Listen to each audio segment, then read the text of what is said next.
সবাইকে আজকে ক্লাসে স্বাগত জানাচ্ছি। স্ট্যাটিস্টিক্স আমরা অলরেডি শুরু করে দিয়েছি। অ্যারিথমেটিক মিন এবং জিওমেট্রিক মিন অর্থাৎ মেজার্স অফ লোকেশনের আমরা মিন চ্যাপ্টারের মধ্যে আছি, মিন টপিকের মধ্যে আছি। তো মিনের মধ্যে আমরা তিন ভাগে মিনকে ভাগ করছিলাম, arithmetic mean, geometric mean, harmonic mean. আমরা অলরেডি অ্যারিথমেটিক মিনের ডেফিনেশন, এর মেরিট, লিমিটেশনগুলো দেখছি এবং অঙ্ক করছি। তারপরে আমরা জিওমেট্রিক মিন শুরু করছি এবং জিওমেট্রিক মিনে আমাদের একটু বেশি সময় লাগছিল, কারণ হচ্ছে এটা তোমাদের জন্য একটু হলেও নতুনের মতো লাগছে। হ্যাঁ, তো ওখানে ক্যালকুলেশনে একটু জটিলতা ছিল, তো ওইটা আমরা যথেষ্ট সময় দিছি। এখন তোমাদের যদি তারপরও কারো কোনো ডিস্টার্ব থাকে ভিডিওটা একটু ভালোভাবে দেখে নেবে, আশা করি পুরো ক্লিয়ার হয়ে যাবে। তো জিওমেট্রিক মিন শেষ করার পর আমাদের লাস্টের যেটা মিনের মধ্যে যেটা লাস্টের টপিক সেটা হচ্ছে হারমোনিক মিন। আমরা যদি বাংলায় বলি তাহলে সেটার নাম হচ্ছে উল্টন গড়, অর্থাৎ সবকিছু উল্টোভাবে আসছে। উল্টোভাবে বলতে কি, যেমন আমরা রেসিপ্রোকাল শব্দটা ইউজ করব, অনেকেই ইনভার্স শব্দটা ইউজ করে।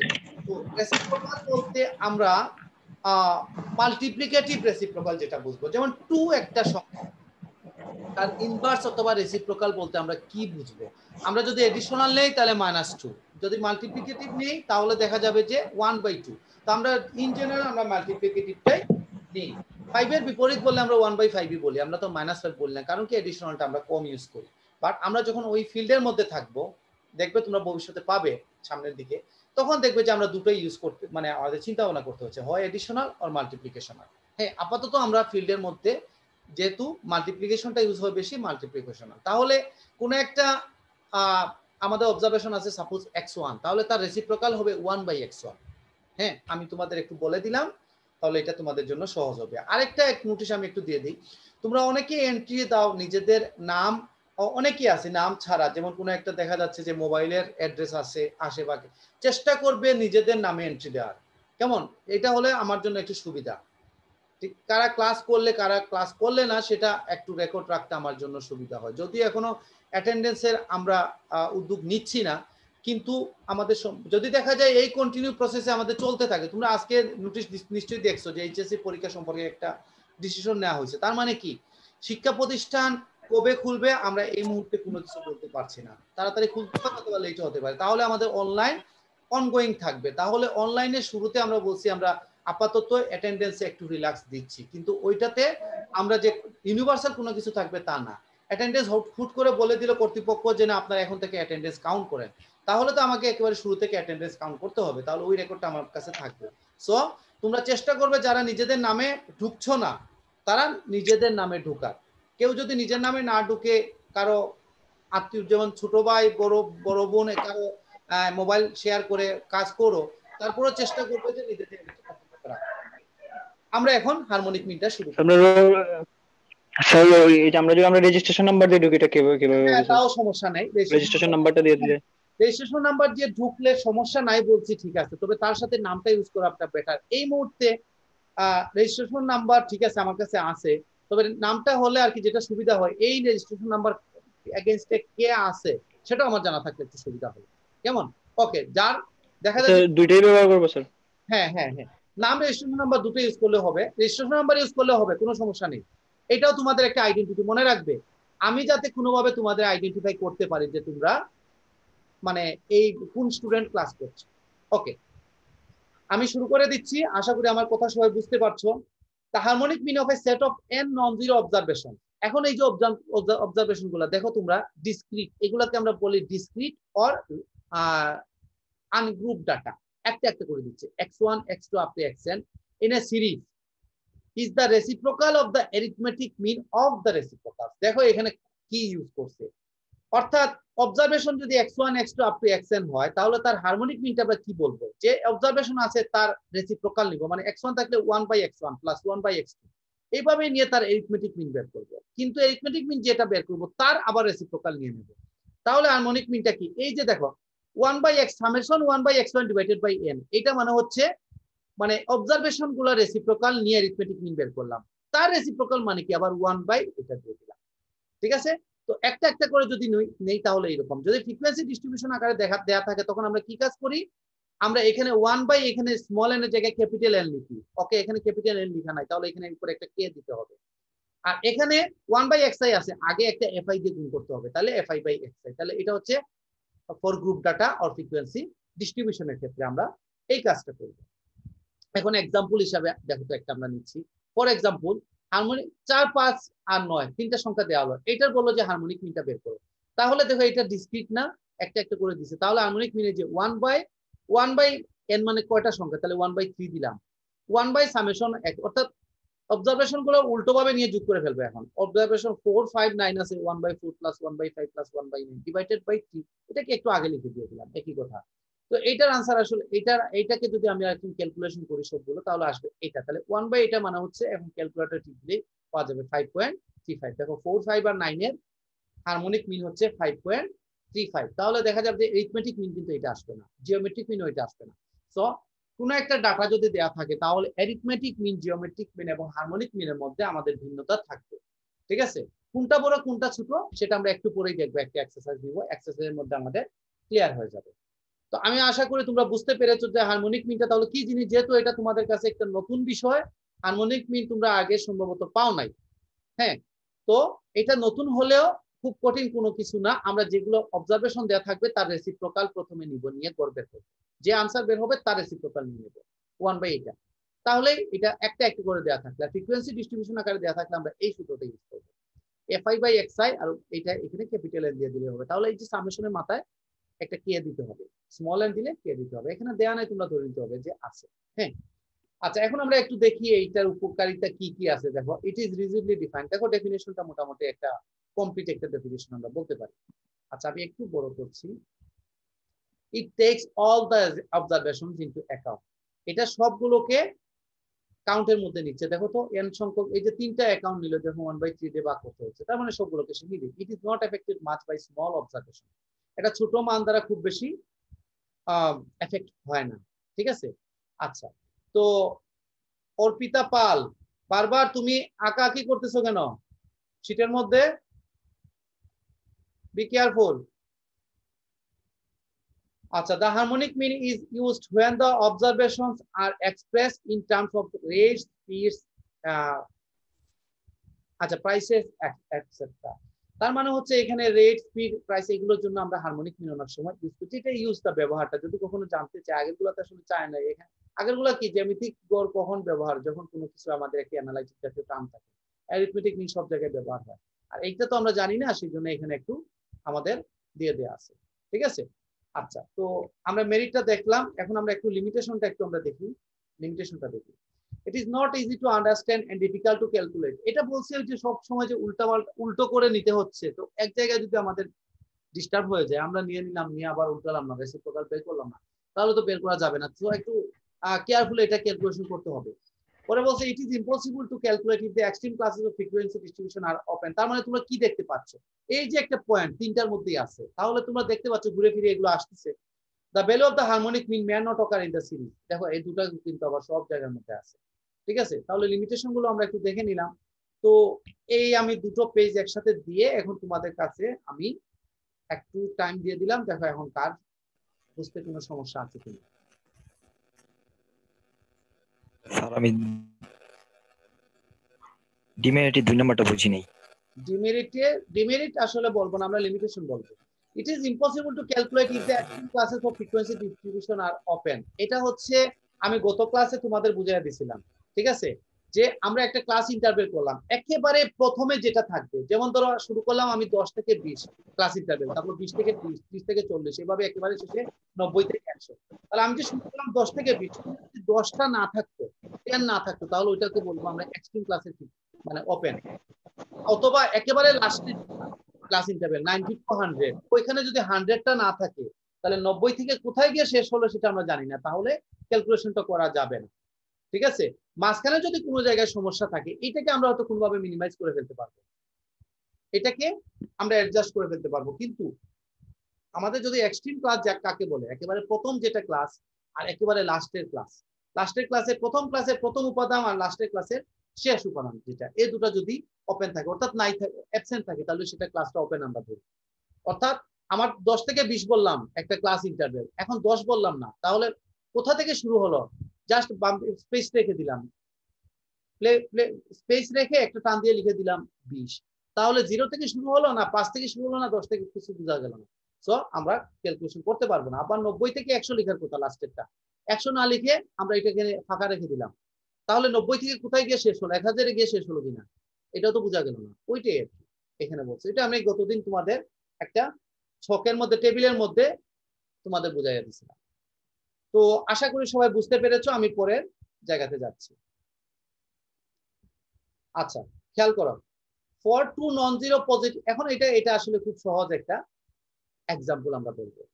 For two non zero positive observation AH equal to G square, where A equal to arithmetic mean, H equal to harmonic mean, G equal to geometric mean। ঠিক আছে, এটা আমাদের প্রমাণ করতে বলছে কিসের জন্য, for two non zero positive observation. তাহলে দেখো তার মানে কি বোঝাচ্ছে, যদি নেগেটিভ হয় আমি এখানে কাজ করব না, যদি 2 এর অধিক সংখ্যা হয় তাহলে আমি কাজ করব না। আমাকে বলছে দুটা অবজারভেশন হবে, তাও আবার পজিটিভ। হ্যাঁ, আচ্ছা, তো এখন পরীক্ষার সময় খেয়াল রাখবে এ সমান অ্যারিথমেটিক মিন, এইচ সমান হারমোনিক মিন, জি সমান জিওমেট্রিক মিন, এটা দিতেও পারে নাও দিতে পারে। না দিয়ে এখানে বলবে where A H G bears their usual meaning, অর্থাৎ কি এ এইচ এবং জি প্রত্যেকে তাদের স্বাভাবিক যে যা প্রকাশ করে সেটা কি ধরে নিতে হবে, বিয়ার্স দেয়ার ইউজুয়াল মিনিং। ওকে, তো সেই ক্ষেত্রে তোমরা জাস্ট এইটুকু মনে রাখতে হবে যে কোনটা দ্বারা কি বুঝি আমরা। একেবারে সহজ একটা প্রমাণ দেখো, let two observation be x1 and x2, আর কিছু লাগবে না।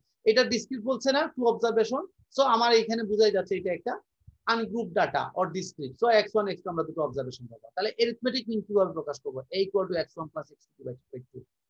জি দ্বারা যদি আমি জিওমেট্রিক মিন ধরি তাহলে জিওমেট্রিক মিনটাকে আমরা কিভাবে প্রকাশ করব, x1 * x2 whole to the power half. ঠিক আছে না, দুটা গুণ করলাম 1/2, অর্থাৎ স্কয়ার রুট নিব। যদি তিনটা থাকতো তাহলে কি, আমাদের তো দুটার জন্য বলছে। আর হারমোনিক মিন কি বলছে, 1/x1 + 1/x2 / 2, তাহলে ওটাকে 1/n, আমরা তো এটা 1/2 দিয়ে দিলাম। তাহলে এটাকে ক্যালকুলেশন করলে দেখো x1 * x2 লসাগু আসবে, উপরে আসবে x1 + x2, x1 x2 একেবারে উপরে চলে যাবে, আর নিচে থাকবে x1 + x2, আর এই যে 2টা একেবারে নিচে, এটা আবার উপরে চলে যাবে, তাহলে 2x1 x2। এখন আমরা দেখো আমাদের কি প্রমাণ করতে বলছে, AH = G square, তাহলে A * H সমান কি আসে আমরা এখন দেখার চেষ্টা করি। A * H = দেখো x1 + x2 / 2, এটা হচ্ছে A এর মান, আর H এর মান হচ্ছে এটা। এটাকে আমরা একটু সিম্পল করে এই জায়গাতে নিয়ে আসতে, এইটাই বসালাম। দেখো এখন এই টার্ম এবং এই টার্ম ক্যান্সেল হয়ে যাবে, 2 টু ক্যান্সেল হয়ে যাবে, তাহলে থাকবে শুধু x1 * x2। তাহলে x1 * x2, এটাকে আমরা লিখলাম √x1 x2 হোল স্কয়ার। তাহলে √x1 x2 মানে কি, এই যে x1 x2 whole to the power half না, তাহলে এইটার মান হচ্ছে জি, তাহলে এটার উপর স্কয়ার, তার মানে জি স্কয়ার। সহজ না, একেবারে সহজ। আচ্ছা, তারপর আমি 10 সেকেন্ড টাইম দিলাম, একটু বলো কারো সমস্যা আছে কিনা। স্যার নিচের 2 লাইন কি স্যার কেটে দিয়েছেন স্যার? আমি কেটে দিছি না, আমি একটু আগে দেখছো আমি একজনকে ধমক দিছিলাম, অর্পিতা পাল, সেও তো বুঝে নাই। এখানে তোমাদের কাছ থেকে কারো এখানে একটা স্কেচ চলে আসছে, এখন প্রতিটা পেজেই দেখি স্কেচ আসতেছে, নাকি আমি নতুন করে ঢুকবো আমি বুঝতে পারছি না। আচ্ছা যাই হোক, ডিস্টার্ব, এটা মনে রাখবে এমনিতেই চলে আসে, বি কেয়ারফুল, তোমরা এরকম কখনো চেষ্টা করবে না। আচ্ছা, আমি পরের পেজে যাচ্ছি। Find arithmetic mean, geometric mean and harmonic mean from the following frequency distribution and hence show that AM is greater than GM greater than HM। ঠিক আছে, অর্থাৎ কি বলছে, আমার একটা ফ্রিকোয়েন্সি ডিস্ট্রিবিউশন দেয়া আছে এবং এখান থেকে কি প্রমাণ করতে, এখান থেকে আসলে AM GM এবং HM টা বের করতে হবে প্রথমে, অ্যারিথমেটিক মিন জিওমেট্রিক মিন, তারপর প্রমাণ করতে হবে এটা। আমরা যখন এগুলোর মান বের করে ফেলবো তখন অটোমেটিক দেখবে যে এই রিলেশনটা, এটা একটা রিলেশন এস্টাবলিশ হয়ে গেছে। সবচেয়ে বড় মান আসবে অ্যারিথমেটিক মিন, তারপর আসবে জিওমেট্রিক মিন, তারপর আসবে হারমোনিক। তাহলে কি কাজ করতে হবে, আমরা আমাদের একটা এরকম টেবিল দেয়া থাকবে, ডেফিনেটলি টেবিলটা দেয়া থাকবে, যে পরীক্ষা এই সিস্টেমেই দেয়া থাকবে তোমাদের, এই যে র ওয়াইজ ক্লাস ইন্টারভিউ দিয়ে এইভাবে দেয়া থাকবে, তবে এগুলা এইভাবে ইংরেজি ডিজিটে দেয়া থাকবে। হ্যাঁ, এগুলা ইংরেজি 6 2 6 এরকম করে আমাদের দেয়া থাকবে। আসো আমরা এটা সলভ করার চেষ্টা করি। আচ্ছা, একটু আগে একজন বলছিল যে স্যার এক্সট্রিম ক্লাস ওপেন, এই যে এখানে দেখো, এখানে 0 থেকে 5 না, এই যে যেখানে একেবারে প্রথম যেটা শুরু হয়েছে এখানে যদি 0টা না থাকতো, জাস্ট এইভাবে একটা টান দিয়ে 5 লিখে দিলাম, তাহলে কোথা থেকে শুরু হয়েছে আমরা জানি। এখানে 30 না দিয়ে এখানে স্পেসটা ফাঁকা রেখে দিলাম, তো 25 থেকে কোথায় গিয়ে শেষ হয়েছে আমরা জানি না, এইটাকেই বলে ওপেন। ওপেন এক্সট্রিম ক্লাসের ওপেন ক্লাসটা ওপেন করে দিলাম, তাহলে এই ক্ষেত্রে আমরা কিন্তু পারবো না। ঠিক আছে, ওকে, আমরা এটা সমাধান করার চেষ্টা করছি, শেষ করার পর তোমাদেরকে আবার আমি সময় দিব। আচ্ছা, মিন টেবিল, আমি শুরুতেই গত ক্লাসে বলছি আমাদের স্টার্ট করব তখন আমরা প্রথমে লিখব উপরে সলিউশন, লিখে লিখব from the given data let us form the following frequency distribution table. তোমরা তোমাদের নিজেদের ভাষায় লিখবে যে প্রদত্ত উপাত্ত থেকে নিচের গণসংখ্যা নিবেশন সারণীটি প্রস্তুত করে তারপর এটা লিখবে। যেহেতু একই লাইন বারবার লিখতে হয় আমার এখানে একটু শর্টকাট লেখা, ঠিক আছে? তোমরা নিজের ভাষায় লিখবে। একটা জিনিস মনে রাখবে, আমরা আসলে গ্রামাটিক্যাল যদি কোনো মিস্টেক হয় সেটা আসলে এই ধরনের কেসে আমরা ধরি না। কেউ মনে করো কোনো প্রিপোজিশনাল মিস্টেক করে ফেলছে, ল্যাঙ্গুয়েজে অনেকেরই মিস্টেক হয়, সেটা আমরা খুব একটা ধরতে না। জাস্ট একটু লিখতে হবে যে আমরা এইরকম একটা করে আমরা কি চাচ্ছি সেটাই, আর কিছু না। চেষ্টা করবে, এই লেভেলে এসে তো আসলে হওয়ার কথা, মিস্টেক হয় না। ওকে, আমরা এখন আসো আমাদের যে ইনপুট দেয়া আছে, আমাদের কি কি দেয়া আছে তোমরা একটু দেখে নাও। ক্লাস ইন্টারভ্যাল দেয়া আছে আর ফ্রিকোয়েন্সি দেয়া আছে। ওকে, তাহলে আমাদের এই যে দুটো জিনিস দেয়া আছে, প্রথমে এই দুটোকে আমরা প্রথমে দুটো কলামে লিখলাম। ক্লাস ইন্টারভ্যাল এইভাবে লিখলাম, হ্যাঁ, এইগুলো ইংরেজিতে লিখবে, এইগুলো ইংরেজিতে লিখবে। আর ফ্রিকোয়েন্সি, এই যে ফ্রিকোয়েন্সি গুলো লিখলাম। হ্যাঁ, পরবর্তীতে কি আমরা জানি xi বের করতে হয়। xi মানে হচ্ছে ক্লাস ইন্টারভ্যালের মিড ভ্যালু। মিড ভ্যালু বের করি আমরা 5 + 0 / 2, 10 + 5 / 2। এইভাবে আমরা ক্লাস ইন্টারভ্যালে মিড ভ্যালুটা বের করি, ওইটার নাম দিয়ে দিই আমরা xi, আর এটার নাম কি fi। এখানে শুধু f দেয়া, তোমরা f দিতে পারো, fi ও দিতে পারো। আচ্ছা, ওকে, এখন দেখো তাহলে এখানে কি, এই যে 2.5, পরবর্তীতে কি দেখছো 5 করে আসতেছে, ক্লাস ইন্টারভ্যাল কত 5 যদি হয় তাহলে 5 যোগ করে করে পরবর্তী সবগুলা চলে আসবে। আমাদের ক্যালকুলেশন আমি আগেও বলছি যে ক্যালকুলেশন সবকটা যোগ করে 2 দিয়ে ভাগ করার দরকার নেই। ওকে, পরেরটা কি বলছে fi xi, আই দেওয়া হয় নাই, তোমরা আইটা প্রয়োজনে দিয়ে দিবে। যদি মনে হয় নাও তো খুব একটা সমস্যা হবে না, কারণ এখানে কি করছে আমরা এখানে দেখাচ্ছি। আই দিয়ে দিলে আমরা পরবর্তীতে সুবিধা হয়, না দিলে কোনো সমস্যা নাই, দিলে ভালো। ওকে, দেখো আমরা fi xi, তাহলে fi xi কি, এটা দিয়ে এটাকে গুণ করা, এটা দিয়ে এটাকে গুণ করা, আনসার লেখা, গুণ করে আনসার লেখা, গুণ করে আনসার লেখা। এটা কিসের জন্য বের করব? অ্যারিথমেটিক মিন। অ্যারিথমেটিক মিন কিভাবে বের করতে হয় আমরা আগে অলরেডি আমরা দেখে ফেলছি, ঠিক আছে? আচ্ছা, অলরেডি আমরা দেখছি যে summation fi xi divided by summation fi। Summation fi মানে হচ্ছে এগুলো সবকটা যোগ করে ক্যাপিটাল এন দ্বারা প্রকাশ করা, এটি সামেশন fi। তাহলে সামেশন fi মানে এটা আমরা অ্যারিথমেটিক মিন জন্য বের করলাম। তারপর আমরা জানি জিওমেট্রিক মিনের জন্য আমরা কি করি, fi log of xi বের করতে হয়। তাহলে এইটার জন্য আসলে আগের অঙ্কে দেখছো আমরা দুটো কলাম রাখছিলাম, এখন যেহেতু আমরা একটা বড় অঙ্ক করছি আমরা একটা কলামে করার চেষ্টা করব। তাহলে সেই জন্য কি কাজ করতে হবে, প্রথমে xi K log of xi, xi কোনটা, xi হচ্ছে এটা, এটাকে log of xi অর্থাৎ log of 2.5, আনসার বের হয়ে যাবে। এইটাকে যখন fi দিয়ে গুণ করবে সরাসরি এখানে বসিয়ে দেবে, ঠিক আছে? অর্থাৎ কি করব আমরা, প্রথমে log of 2.5 * 2, আনসার এখানে, log of 7.5 * 6, আনসার এখানে। এইভাবে এটা বের করলাম। পরেরটা কি বলছে, fi by xi, এটা তো সহজ জিনিস। fi হচ্ছে এটা আর xi হচ্ছে এটা, 2/2.5, আনসার হচ্ছে 8। 7.5 / 6, আনসার হচ্ছে 0.7999। আচ্ছা, এটাকে অনেক সময় দেখা যাবে যে 8 এ চলে আসতে পারে, কোনো সমস্যা নেই, এটা 8 লিখে দিলেও চলবে, সমস্যা নেই। তো এইভাবে আমরা সবগুলো কলাম আমরা কমপ্লিট করব, ঠিক আছে? করার পরে আমরা নিচে কিন্তু যোগফলটা লিখতে হবে। কোন কোন কলামে যোগফল করব, প্রথমে আমরা এটা কি যোগ করব কেন, সামেশন fi বের করার জন্য, এটাকে আমরা ক্যাপিটাল এন হিসেবে প্রকাশ করি, এটা দরকার নাই। সামেশন fi xi লাগে আমার, সেই জন্য সামেশন fi xi এগুলো সব যোগ করলাম, আনসার হচ্ছে 830। আমার এখানে ক্যালকুলেশন করে দেয়, আমি আগেই বলছি আমার এটা দেখে তোমাদের খুব সহজ মনে হবে, খুব সহজ। তোমরা যখন করতে যাবে দেখবে যে কিছু ডিস্টার্ব হচ্ছে, একটা টিপ দিতে, একটা ডিজিট দেখবে লিখতে গিয়ে লিখছো না, আর একটা দেখা যাবে একটা সংখ্যা মনে করছো তুমি টিপ দিছো কিন্তু ঠিকমতো ওখানে উঠে নাই, তো ওই জন্য ক্যালকুলেশন মিসিং হচ্ছে। তো খুব কেয়ারফুলি আনসার করবে, কারণ আমি আগেও বলছি এই যে ইনপুট গুলো যেগুলো দেয়া আছে এইরকমই থাকবে, এইটার কোনো নিশ্চয়তা নাই, চেঞ্জ করে দিতে পারে। সো তোমরা সিস্টেমটা দেখে নিলে ভালোভাবে, এখন যে কোনো অঙ্ক চেঞ্জ করে দিয়ে তোমরা আটকাবে না, তোমরা সুন্দর করে আনসার করতে পারবে। তাহলে আমরা কি করলাম, এটার নাম হচ্ছে সামেশন fi log xi, সবগুলো আমরা যোগ করলাম, খুব সাবধানে যোগ করব। আর এটার নাম কি, সামেশন fi by xi, এটা কি হারমোনিক মিনে আমার কাজে লাগে সেজন্য। তাহলে এইটা আমরা সবগুলা যোগ করলাম, তাহলে এগুলো আমাদের ইনপুট হিসাবে এখন ইউজ করি। এখন সূত্র আমরা অ্যারিথমেটিক মিন বের করি, সূত্র আমাদের হাতে আছে summation fi xi divided by summation fi অথবা ক্যাপিটাল এন যাই বলে, 830 ডিভাইডেড বাই 50, আনসার বের হয়ে গেল।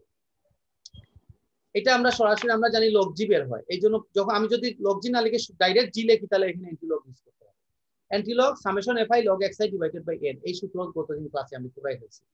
So summation fi log xi divided by capital N, সবগুলো মান জানা আছে আমাদের। 58 এটা আমাদের এটা লিখলাম প্রথমে, ডিভাইডেড বাই 50। এখন এটার আনসার যে আসবে সেটার এন্টিলগ ইউজ করলে 14.90 আসবে, ঠিক আছে? আচ্ছা, হারমোনিক মিনটা কিভাবে আসে? হারমোনিক মিনের সূত্র আমাদের জানা আছে, দেখো এইভাবে 1/1 capital N into summation fi by xi। এখন এই যে 1 ক্যাপিটাল N এটা একেবারে নিচে না, তাহলে এটা একেবারে উপরে 50 হিসাবে চলে গেল। সামেশন fi বাই xi এটা হচ্ছে 4 পয়েন্ট এত, এইটাতে এটাকে যখন ভাগ করবে 12.39, তিনটা কম্পেয়ার করো, এটা আসলে 16.6, 14.9, 12.39, তাহলে ডেফিনেটলি এটা বড়, তারপর হচ্ছে এটা, তারপরে এটা। তাহলে আমরা যদি রিলেশনটা একসাথে সামারাইজ করি, এই রিলেশনটা প্রযোজ্য হয়ে গেল। আচ্ছা, আমি এখন তোমাদের একটু সময় দিচ্ছি, তোমরা এখন একটু দেখো।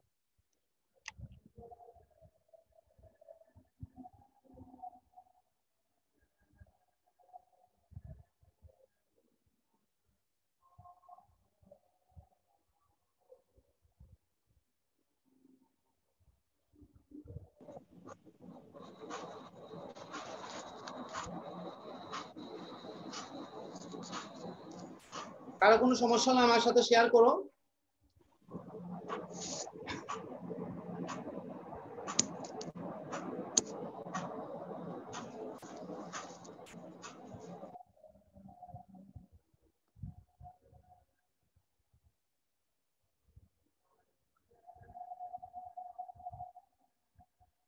তার মানে হচ্ছে তোমরা যেহেতু কেউ আমাকে কিছু বলছো না, তার মানে সবাই বুঝতে পারছো।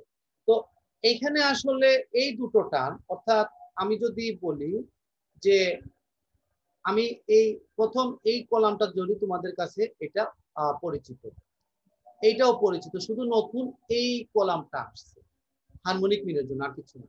তো এটা এটা তারপরে আমরা এটা যেহেতু সূত্র আমাদের হাতে যদি থাকে, ফর্মুলা আমাদের কাছে থাকে, তাহলে অঙ্ক করাটা কোনো সমস্যা না। আমাদের কি কাজে লাগবে সেটা আমরা একটু শুধু খেয়াল রাখি, আর কিছু না। তো আমি আশা করি তোমরা সবাই বুঝতে পেরেছো, না বুঝার কিছু নাই। আচ্ছা, তাহলে আমি পরবর্তী টার্মে চলে যাচ্ছি, অর্থাৎ আমি পরের টপিকে চলে যাচ্ছি। দেখো,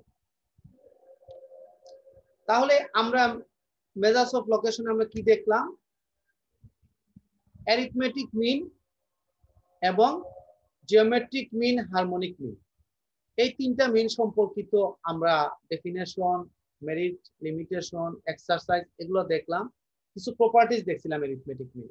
জিওমেট্রিক মিন এবং হারমোনিক মিনের আমরা কোনো প্রপার্টিজ দেখি নাই। আসলে অ্যারিথমেটিক মিনের প্রপার্টিজ গুলোই আমাদের জন্য ইম্পর্টেন্ট। জিওমেট্রিক মিন এবং হারমোনিক মিন আসলে প্রপার্টিজ ওভাবে আমাদের খুব একটা ইউজ হয় না, সেই জন্য আমরা ওখানে একটু আমরা স্কিপ করছি। তো এখন আসলে আমরা একটু দেখি মিডিয়ান। তো এটাও আসলে তোমাদের কাছে পরিচিত, তোমরা একেবারে ছোট ক্লাসে পড়ে আসছে। কেমন? আশা করি এখানে তোমরা বুঝতে পারবে। মানে মধ্যক বা মধ্যমা আমরা আসলে মধ্যক হিসেবেই বলি। এখানে কি বলছে দেখো, the median is defined as the middlemost observation when the observations are arranged in order of magnitude। খুব ছোট, সহজ এবং মিনিংফুল একটা ডেফিনিশন। কি বললো? Median is defined as the middlemost observation, ঠিক মাঝখানের অবজারভেশনটা বুঝাবে। when the observation are arranged in order of magnitude, order মানে বোঝাচ্ছে ক্রম, ম্যাগনিটিউড মানে হচ্ছে মান। একটা প্রশ্ন ছিল, কি তোমাদের কি বুঝতে কোনো সমস্যা হচ্ছে? একটা প্রশ্ন ছিল স্যার। হ্যাঁ, বলো বলো। জি স্যার, ম্যাগনিটিউড মানে কি স্যার? ম্যাগনিটিউড মানে হচ্ছে মান, আমি তো সেটাই তো বললাম। ও সরি। হ্যাঁ, আচ্ছা দেখো, তাহলে আমরা কি বলছি? মিডিয়ান ইজ ডিফাইন্ড এজ, হ্যাঁ, মিডল মোস্ট অবজারভেশন মানে ঠিক মাঝখানের মান বুঝাবে। কখন? কখন? যখন যে অবজারভেশন আর অ্যারেঞ্জ মানে সাজানো, অবজারভেশন গুলো আমরা সাজাবো, কিসের ভাবে সাজাবো? অর্ডার অফ ম্যাগনিটিউড মানে মানের ক্রমানুসারে। এখন তোমাদের মনে প্রশ্ন আসতে পারে, আমি আমাকে কয়েকটা অবজারভেশন মনে করে, প্রথমে আমরা যখন কোনো কিছু ডেফিনেশনে যাই, আমরা কিন্তু ডিসক্রিট ভেরিয়েবল গুলা দেখি। ঠিক আছে? কিভাবে দেখি? যেমন x1, x2, x3 এইভাবে, অথবা আমাদের যদি 1, 3, 5, 7, 4, 9 এইভাবে একটা একটা করে অবজারভেশন দেওয়া থাকে। তো এইরকম যদি অবজারভেশন, প্রথমে অবজারভেশন তুমি একটা ডাটা নিচ্ছ, সেই ডাটাগুলো তো তুমি তো র ম্যাটেরিয়ালস নিচ্ছ, অর্থাৎ দৈবক্রমে চুজ করছো। তুমি তার ডাটা নেওয়ার সময় তো আমি ছোট বড় হিসাবে নিব না। ঠিক আছে? ডাটা যখন নিব আমরা, তখন কিন্তু আমি চয়েস যখন করব, তখন আমার কোনো বাস বিচার থাকবে না। স্ট্যাটিস্টিক্স তাই বলে, তুমি যদি তোমার নিজের পছন্দ এখানে তুমি অ্যাপ্লাই করো, তাহলে কিন্তু স্ট্যাটিস্টিক্স মানে অ্যাকচুয়াল আনসার দিবে না। ঠিক আছে? স্ট্যাটিস্টিক্স কাজ করবে না। তুমি যখন কোনো একটা রিসার্চে যাবে, স্ট্যাটিস্টিক্সে কাজ হচ্ছে, তুমি দৈব চয়ন করবে, র্যান্ডমলি চুজ করতে হবে। অর্থাৎ চোখ বন্ধ করে যেটা নেয়, যে লটারি সিলেকশন হয় না, একটা বিশাল একটা কাছে স্বচ্ছ ইয়ার ভিতরে থাকে, চোখ বন্ধ করে একজন একটা টান, ওইভাবে তোমার নিজের কোনো ইচ্ছা এখানে কোনো প্রতিফলন ঘটবে না। তো যাই হোক, তাহলে এরকম যদি আমি ডাটা নেই, তাহলে ডাটা নেওয়ার পর কি হবে, তখন ডাটার গুলো থাকবে একটু ছড়ানো ছিটানো, মানগুলো দেখা যাবে সাজানো থাকবে না, তখন আমাদের কাজ হবে মানগুলো সাজাবো। এখন ঘটনা হচ্ছে মান আমরা কিভাবে সাজাই। আমরা কিন্তু দুটো প্রসেসে মান সাজাই, একটা হচ্ছে ঊর্ধ্বক্রম আর একটা হচ্ছে অধক্রম। ঊর্ধ্বক্রম মানে হচ্ছে ছোট থেকে বড়, আর অধক্রম মানে হচ্ছে প্রথমে বড় তারপর আস্তে আস্তে ছোট হয়ে যাবে। তো যেভাবেই সাজাও না কেন আমাদের কাজ চলবে। তো এজ ইউজুয়াল আমরা যে কাজটা করি, আমরা কিন্তু সবসময় ঊর্ধ্বক্রমে অনুসারে সাজাই, অর্থাৎ ছোট থেকে বড়। কারণ কি, মানুষ সহজাত, মানে এটা প্রাকৃতিক একটা অভ্যস্ত ভাবে যে ছোট থেকে বড় হয়ে সে যায়। কোন একটা জায়গাতে যাচ্ছে, বাম থেকে দেখা যায় ডান দিকে যাচ্ছে, কারণ কি আমরা সেভাবে অভ্যস্ত, ছোট থেকে বড় সাজিয়ে অভ্যস্ত। কারণ সবসময় আমরা 1 2 3 4 এভাবেই গুনি, আমরা 199 98 ওভাবে গুনি না, আমরা সেভাবে অভ্যস্ত। তো আমরা এইভাবে দেখা যাবে সাজানোর সময় আসলে এইভাবে সাজাচ্ছি। হ্যাঁ, তো কেউ যদি উল্টো ভাবে সাজায় কোনো সমস্যা হবে না, সেম রেজাল্ট আসবে, 100% মার্কস পাবে। ওকে, এখন আসো for ungroup data. Ungroup data মানে হচ্ছে এইভাবে যদি আমার একটা একটা ডাটা থাকে, তাহলে কি হবে, মিডিয়ান হবে n+1 ডিভাইডেড বাই 2 th, মানে তম observation when n is odd। n যদি odd, মানে মনে করো তোমাকে 60টা সংখ্যা দেওয়া থাকবে, তখন তুমি কি কাজ করবে, 60টা সংখ্যাকে তুমি ছোট থেকে বড় মনে করো সাজাবে। সাজানোর পর যে কাজটা করবে, সংখ্যা টোটাল কয়টা, 60টা, তাহলে n এর মান হচ্ছে 7, তাহলে 7 যোগ 1 মানে 8 ডিভাইডেড বাই 2 মানে 4, ফোরতম অবজারভেশন বোঝাচ্ছে। তাহলে ছোট থেকে বড় সাজিয়ে ঠিক চতুর্থ যেটা অবজারভেশন, সেটাকেই আমাকে মিডিয়ান হিসাবে ধরে নিতে। ঠিক আছে, এটা হচ্ছে যদি আমার একটা একটা করে ডাটা থাকে। আচ্ছা, এখন খেয়াল রাখবে, আমি যে কথাটা বলছি, পরীক্ষার সময় আসে আমাদের এইরকম অনেক সময় question, define median with example. এখানে এক্সাম্পল দেয়া নাই, এখানে আছে ডেফিনেশন দেয়া আছে আর নিচে একটা ফর্মুলা দেয়া আছে।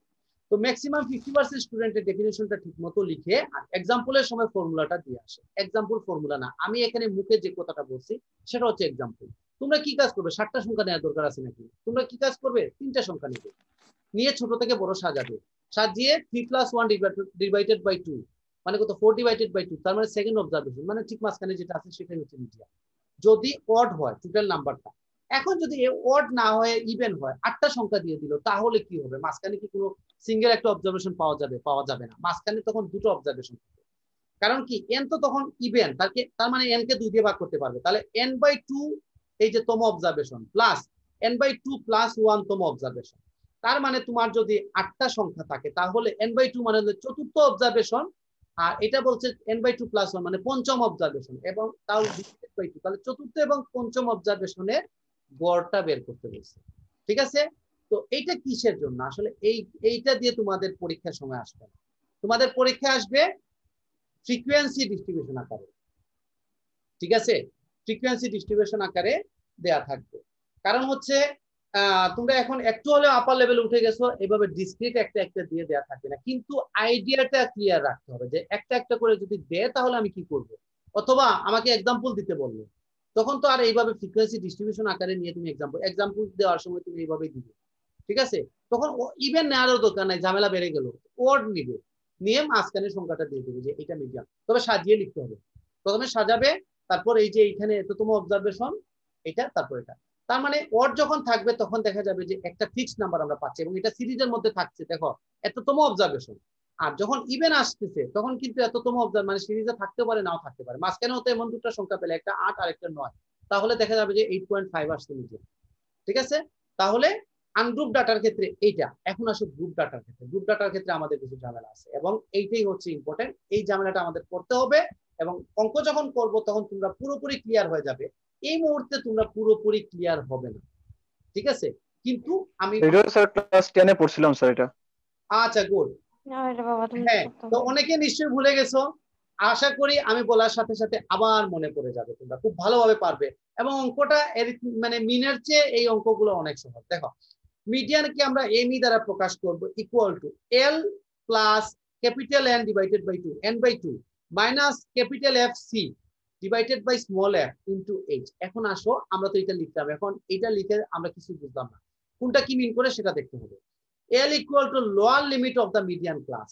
এলটা হচ্ছে মিডিয়ান ক্লাসের লোয়ার লিমিট। এখন মিডিয়ান ক্লাস বলতে কি বোঝাবে? Median class is that class which contains n/2 তম অবজারভেশন অফ দ্য সিরিজ। অর্থাৎ সিরিজের n/2 তম অবজারভেশন যেই ক্লাসের মধ্যে থাকবে সেই ক্লাসটার নাম দিব আমরা মিডিয়ান ক্লাস। আমাদের যদি টোটাল অবজারভেশন থাকে 80টা, তখন 80কে 2 দিয়ে ভাগ করলে আসবে 40। তাহলে 40তম অবজারভেশন যেই ক্লাসের মধ্যে অবস্থান করবে সেই ক্লাসকে আমরা বলবো মিডিয়ান ক্লাস। তাহলে এই 40তম অবজারভেশন পেতে হলে আমাকে যে ক্লাস কাজটা করতে হবে, তাহলে আমাকে এফসি, ক্যাপিটাল এফসি বলতে বোঝায় কিউমুলেটিভ ফ্রিকোয়েন্সি, অর্থাৎ ক্রমযোজিত ঘটন সংখ্যা। সেটা কিভাবে বের করে আমরা একটু পরেই দেখবো। আপাতত এটা মনে রাখবে যে আমাদের ফ্রিকোয়েন্সি গুলা যোগ করে করে করে ডান পাশে আমরা একটা কলাম করি, সেটার নাম হচ্ছে ক্রমযোজিত ঘটন সংখ্যা। আমরা একটু পরে এটা পুরোপুরি ক্লিয়ার হয়ে যাব। শুধু এইটুকু মনে রাখবো যে এইটা ক্যাপিটাল এফসি দ্বারা প্রকাশ করা হয়। স্মল এফ মানে হচ্ছে মিডিয়ান ক্লাসের ফ্রিকোয়েন্সি। এটা একটা সিঙ্গেল টার্ম, সেজন্য স্মল এফ। আর এটা ক্যাপিটাল এফ মানে কি? কিছু টার্মের যোগফল বোঝাচ্ছে এখানে। ইনটু এইচ, এইচটা হচ্ছে ক্লাস ইন্টারভেল। তো ক্লাস ইন্টারভেল আসলে মিডিয়ান ক্লাসের ইন্টারভেল যত, প্রত্যেকটা ক্লাসের ইন্টারভেলই একই রকম হয়, এটাই বোঝাচ্ছে। ক্যাপিটাল এফসি মানে হচ্ছে cumulative frequency of the class just preceding the median class. অর্থাৎ প্রিসিডিং মানে বোঝাচ্ছে মিডিয়ান ক্লাসের ঠিক আগের ক্লাস পর্যন্ত কিউমুলেটিভ ফ্রিকোয়েন্সি। প্রিসিডিং মানে হচ্ছে ঠিক আগের ক্লাস পর্যন্ত ক্রমযোজিত ঘটন সংখ্যা। স্মল এফ দ্বারা বোঝাচ্ছে frequency of the median class, আর এইচ বলতে বোঝাচ্ছে length of the median class. আশা করি তোমরা সবাই বুঝতে পেরেছো।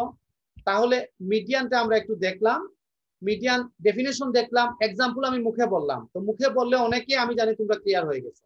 যদি এক্সাম্পল বলে কেউ ফর্মুলা দিবা না, তখন এক্সাম্পলই দিবে। তিনটা হোক আর 5টা সংখ্যা হোক, 5টা নিয়ে নিবে। এটা একটা স্ট্যান্ডার্ড ফিগার। 3টা নিলে বেশি ছোট হয়ে যায়, হবে না কেন? হবে, অবশ্যই হবে। 5টা নিয়ে একটা এক্সাম্পল দিয়ে তোমরা দিয়ে দিবে মিডিয়ান ঠিক থার্ড 3 নম্বরে যেটা থাকবে সেটা হচ্ছে মিডিয়ান। আচ্ছা, যাই হোক, এখন আমরা মেরিট এবং লিমিটেশনটা দেখবো। দেখে আপাতত প্রথম মানে পোরশনটা আমরা এন্ডিং দিয়ে দেব। মেরিটে কি বলছে? Rigidly defined, easy to understand and easy to calculate. দেখবে তোমরা আসলে বোঝাও সহজ, গণনা করাও একেবারে সহজ। Not affected by extreme values. আসলে এক্সট্রিম ভ্যালুজ দ্বারা খুব একটা এফেক্টেড হবে না। কেন হবে না তোমাদের আমি বলবো। কারণ আমাদের যত ক্যালকুলেশন সবগুলো মিডিয়ান ক্লাস নিয়ে কাজ করবো আমরা। মিডিয়ান ক্লাস এবং তার ঠিক আগের ক্লাস পর্যন্ত আমাদের কাজে লাগে। আর একেবারে স্টার্টিং এবং ফিনিশিং আমাদের খুব একটা সমস্যা হয় না। It can be calculated from frequency distribution with open end. এটাই বলছে।